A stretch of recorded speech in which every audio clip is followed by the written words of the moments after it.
ang unang-unang lesson is that we love God first. Unang-una nating mamahalin ang Diyos.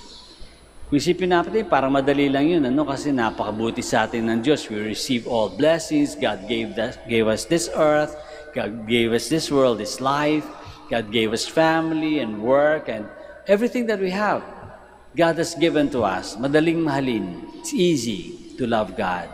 Madaling mahalin. Pero, kahit na gaano kadaling mahalin ng Diyos, paminsan-minsan, kundi madalas, minsan ay mas minamahal pa rin natin yung sarili natin. So, pumapalpak pa rin tayo. We still fail. Even if God is so easy to love because He has been so generous to us. And yet we fail because we sometimes choose to love ourselves first before God. Inuuna pa rin natin yung sarili natin. So we fail. But that is the first instruction that Jesus gives the scholar and to us. Love God with all your heart, mind, and soul, and strength first. So una yun, love God first.